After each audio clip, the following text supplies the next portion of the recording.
जय हिंद फ्रेंड्स, आप सबका स्वागत है सिक्कू स्पोर्ट्स में। तो आज हम बात करने वाले हैं Gujarat postal circle sports quota recruitment 2021 के ऊपर में।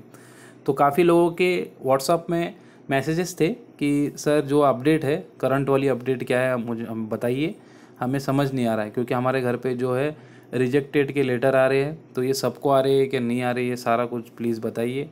तो और ये रिक्वेस्ट पे ही मैंने ये वीडियो बनाया, आपकी रिक्वेस्ट के ऊपर ही।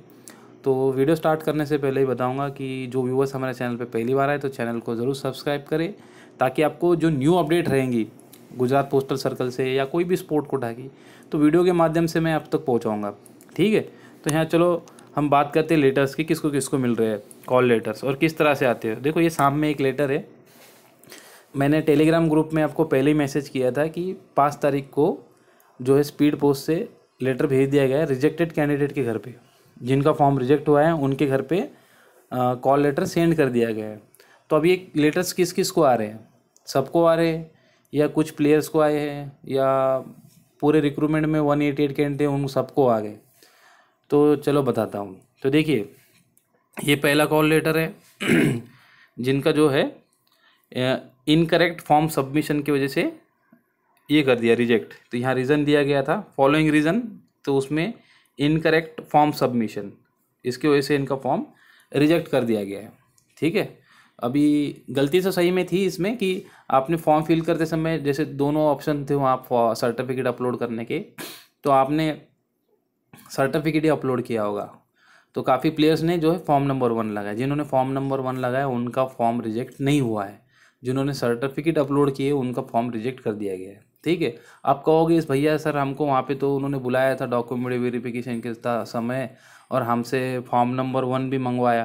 तो ऐसा कुछ नहीं है भाई, उन्होंने आपके पास जो डॉक्यूमेंट थे वो सब ले लिए, पर आपने उनको जब ऑनलाइन एप्लीकेशन चल रहे थे तब आपने दिए नहीं दिए वो चेक किया उन्होंने बाद में, तो आपने ऑनलाइन अपलोड किया ही नहीं वो, तो इसकी वजह से वो रिजेक्ट हो गया। ये एक रीज़न है।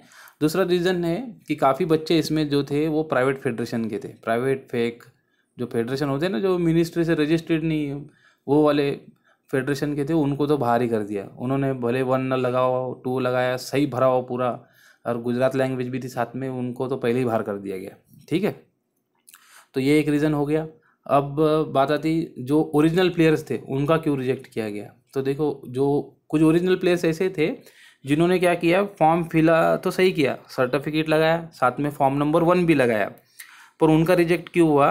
उनका रिजेक्ट इसलिए हुआ क्योंकि उनके पास लोकल लैंग्वेज नहीं थी। उन्होंने पोस्टमैन पे भी सेलेक्ट कर दिया, एमटीएस पे भी सेलेक्ट कर दिया, तो फिर ऐसे लेटर भेजा गया है, incorrect form submission and local language not studied.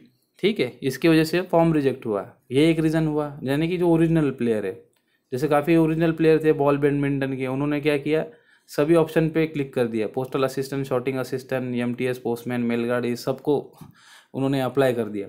पर वो पोस्टमैन और एमटीएस को सिर्फ लोकल लोगों के लिए ही थी वैकेंसी वो, और मैंने फॉर्म कैसे फिल करते तब बताया भी था। ठीक है, तो ये एक गलती हो गई। जैसे बॉल बैडमिंटन के प्लेयर्स को रिजेक्ट कर दिया गया है। सेपक टकराव के प्लेयर्स का रिजेक्ट होने का रीज़न यही रहा कि उन्होंने फॉर्म नंबर 1 अपलोड नहीं किया। ठीक है, अपने स्पोर्ट्स सर्टिफिकेट अपलोड कर दिए, फॉर्म नंबर 1 अपलोड नहीं किया। ठीक है, अब उसके बाद यहाँ पर मैं कि भाई जिनके रिजेक्ट नहीं हुए उनको किस किस टाइप का लेटर जा रहा है, तो उनको बताता हूँ। उनको देखिए, ये एक लेटर नीचे में है, हाँ ये लेटर है। ठीक है, उनको जिनके फॉर्म रिजेक्ट ही नहीं हुए उनको लेटर इस तरह से आता है। लेटर में उनका रीज़न क्या रहता है, विथ हेल्ड, विथ होल्ड ऐसे समझ लो, होल्ड पे है।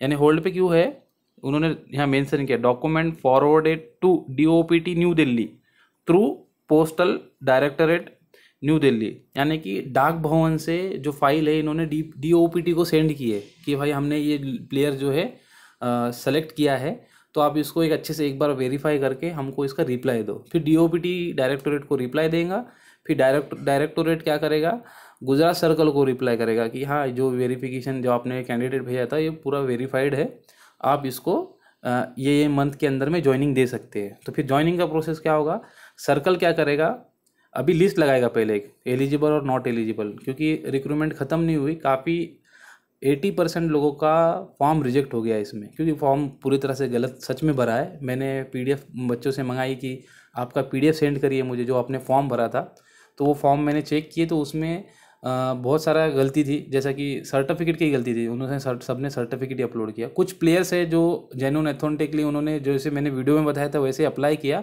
और वो एक्सेप्ट भी हुए। ठीक है, ये जो सामने लेटर ये हमारे दोस्त का है, जो हमने जैसा कहा था उसने वैसे फॉर्म भरा और उसका जो है अभी होल्ड पे है, यानी कि वो वेरिफिकेशन क्लियर होके आ जाएंगी तो इसलिए आगे के प्रोसेस में जाएंगे। देखो यहाँ नीचे में लिखा है, हाँ, you shall be informed in case of any future updates in the matter, यानी कि इसके आगे में कोई फ्यूचर में अपडेट होंगी तो हम आपको इन्फॉर्म करेंगे। अभी तो देखो रिक्रूटमेंट में 188 कैंडिडेट थे, उसमें से आधे तो कुछ लोग हिमाचल में ज्वाइन कर गए, कुछ लोग महाराष्ट्र में ज्वाइन कर गए जो ओरिजिनल प्लेयर्स थे। अब वो वहाँ से यहाँ नहीं आएंगे। कुछ लोग इनकम टैक्स में लग गए, कोई आसाम इनकम टैक्स में लग गया, कोई बेंगलोर इनकम टैक्स में लग गया, कोई तमिलनाडु इनकम टैक्स में लग गया, जो अच्छे प्लेयर्स थे जो यहाँ पे जेन्युइनली अच्छे से फॉर्म भरा था, पर वो आप सब जगह सेट हो गए। तो ये वैकेंसी जो है बहुत सारी 80% पूरी खाली है वैकेंसी। तो अब ये इसके आगे प्रोसेस एक तो ये होगा कि जो नीचे के कैंडिडेट थे फॉर्म पूरा अच्छे से शॉर्टलिस्ट करेंगे, फिर से लिस्ट लगेंगी, डॉक्यूमेंट वेरिफिकेशन होगा, यही प्रोसेस होगा। ठीक है, यानी नहीं तो दूसरा प्रोसेस ये कर सकते हैं। ये मैं सिर्फ एक ये बता रहा हूँ कि क्या क्या कर सकते हैं। ठीक है, ऐसा करेंगे कंपलसरी नहीं है, उसके आगे के ऑप्शन बता रहा हूँ मैं। उसके बाद ये भी कर सकते हैं कि भाई जो 188 कैंडिडेट में जो अच्छे प्लेयर्स थे, मतलब जो ओरिजिनल थे, जिनका वेरीफाई हुआ, जो सच में फॉर्म सही भरा था, उनको रख लेंगे और जो वैकेंसी वो बैकलॉग लग के न्यू रिक्रूटमेंट निकलेंगी। हाँ, अब बात आती है कि भैया जो लास्ट बैच थी जिन लोगों ने केस किया था उनको लेंगे क्या इसमें? नहीं नहीं नहीं, उनको नहीं लेंगे। केस से और अभी इस लेटर से, मतलब इस रिक्रूटमेंट से उनका यहाँ पर कोई कनेक्शन नहीं है। ठीक है, वो अलग चीज़ है, केस कोर्ट में चल रहा है, रिक्रूटमेंट प्रोसेस अपने सर्कल ऑफिस में हो रही है, तो उससे इनका लेना देना कुछ नहीं है। ठीक है, अगर वो केस से अगर कुछ होता था तो ये रिक्रूटमेंट तभी कैंसिल हो जाती थी। ठीक है, तो ये इसीलिए यहाँ पर पूरा एकदम एथेंटिकली प्लेयर्स को कैंसिल किया गया। जो फॉर्म गलत थे उनको गलत कर दिया गया और जो ओरिजिनल प्लेयर थे उनको लेटर भेज दिया गया। पर ओरिजिनल प्लेयर के भी फॉर्म रिजेक्ट हुए हैं, जैसा कराटे के हुए प्लेयर, कुछ वुशु के हुए, कुछ रेसलिंग के हुए, कुछ सेपक टकराव के हुए, बॉल बैडमिंटन के हुए। आप कमेंट करके बताइए आपके पास कौन सा लेटर आया, रिजेक्ट वाला आया या विथ हेल्ड वाला आया या कुछ और रीज़न लिख करके भेजा गया। अभी मेरे सामने तो फिलहाल ये 2 ही रीज़न है, और अगर कोई दूसरा रीज़न से कोई लेटर आता है तो मैं ग्रुप में अपडेट कर दूंगा उसके बारे में। ठीक है, और आपकी क्या राय है मुझे बताइए। और काफ़ी प्लेस ऐसे भी कह रहे हैं कि भैया हमारे साथ फ्रॉड हो गया, मैंने सब फॉर्म फिल सही किया था, गलत हो गया। तब वो भैया का फॉर्म चेक करने के बाद पता चल रहा है भैया ने फॉर्म नंबर 1 ही अपलोड नहीं किया अंदर में, तो वो कहाँ से एक्सेप्ट होगा? आप महाराष्ट्र का कोई भी कैंडिडेट है जो अभी जॉब कर रहा है उसके फॉर्म मंगाइए, उसका फॉर्म चेक करिए, उसके डॉक्यूमेंट्स में उसने फॉर्म नंबर 1 अपलोड किया रहेगा या 2 अपलोड किया रहेगा, पर वहाँ पे एक सर्टिफिकेट दिखेगा, एक फॉर्म नंबर 1 या 2 रहेगा ही रहेगा। ठीक है, तो आप जो लोग लगे हैं उनसे संपर्क करके पूछिए, क्योंकि महाराष्ट्र में भी क्या हुआ, पहले ओरिजिनल प्लेयर ही था, मतलब प्लेयर अच्छा ही था, फुटबॉल के प्लेयर थे 2, पोस्टमैन के लिए उनको मेल आया, फिर वो डॉक्यूमेंट वेरिफिकेशन के लिए गए, तो जो फॉर्म में डॉक्यूमेंट्स देते हैं अपन फॉर्म फिल करते समय, वही डॉक्यूमेंट्स अपने को वहाँ देना होता है। ठीक है, तो जो फॉर्म 2 उन्होंने अपलोड किया था, जैसा मान लो फॉर्म 2 उन्होंने 2018 के ईयर का अपलोड किया था, जो डेट होती है, जैसा जो फॉर्म अपलोड किया था वहाँ पे फॉर्म नंबर 2, तो वेरिफिकेशन के समय पे वो भैया के पास वो फॉर्म 2 नहीं था। उन्होंने क्या किया, दूसरे ईयर का सेल स्टैंप लगा वाला दूसरे ईयर का लेकर चले गए, जैसा 19 या 20 का लेके चले गए।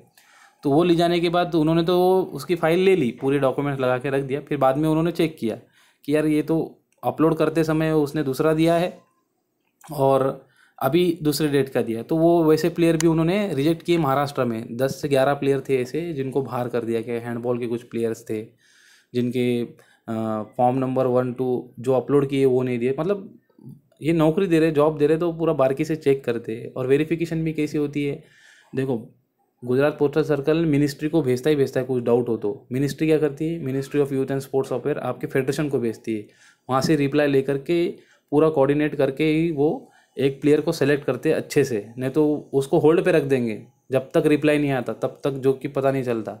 ठीक है।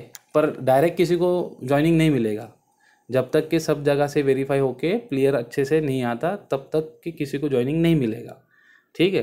तो अगर कुछ डाउट है आपका कमेंट सेक्शन में कमेंट करें। अगर मैं कुछ क्वेश्चन का आंसर देना भूल गया हूँ तो आप कमेंट में क्वेश्चन कर सकते हो, मैं उसका आंसर ज़रूर दूंगा। अब जो प्लेयर को रिजेक्ट लेटर आया है वो प्लेयर सोच रहे होंगे कि भाई हम भी जाके कोर्ट में केस करेंगे, तो कोई फ़ायदा नहीं है उसमें।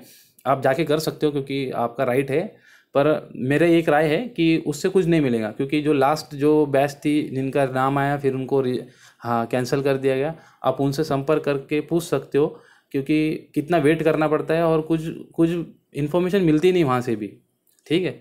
तो आप उनसे संपर्क करके एक बार बात करके देखिए, ताकि आपको समझ में आए कि आपका जो है, आप कहीं दूसरा तरीका अपनाओगे आंदोलन ये वो, तो उसमें सब टाइम वेस्ट होगा, कुछ नहीं है। आप एक बार आपकी पीडीएफ ओपन करिए, फॉर्म आपने कैसे भरा था, आपकी कहाँ गलती है वो चेक करिए आप अच्छे से, और डॉक्यूमेंट्स के समय पे क्या चीज़ें दी थी वो चेक करिए, तो आपको खुद को पता चलेगा कि हाँ यार मैं गलत हूँ। क्योंकि देखो रिक्रूटमेंट पोस्टल सर्कल की रिक्रूटमेंट है, तो उनको पता होता है कि क्या सही है और क्या गलत है, अपने को पता नहीं होता है, क्योंकि वो जॉब देने वाले हैं, है ना। और उनके पास रूल्स होते हैं सब, तो वो उनके रूल्स के हिसाब से ही करते हैं। अपनी किसी की वो किसी के साथ उनकी पर्सनल दुश्मनी थोड़ी, यार सबको भेज दिया लेटर रिजेक्ट कर दो सबको, ऐसा थोड़ी है, ऐसा नहीं है। अपनी गलती हुई है इसलिए अपने को उन्होंने लिखित में लेटर भेजा है, अच्छे से बकायदा है, पर्सनल सबको भेजा है रिजेक्ट बोल के, है ना, सबको। और कुछ प्लेयर्स है जिनको नहीं भेजा है, ठीक है, जिनके फॉर्म सही थे उनको नहीं भेजा है, और जो फेक प्राइवेट फेडरेशन थे तो उनको तो पहले ही भेज दिया गया, ठीक है। कुछ डाउट है तो कमेंट करें, वीडियो पसंद है तो वीडियो को लाइक करें। चलो मिलता हूँ मैं नेक्स्ट अपडेट में। Thank you for watching my video.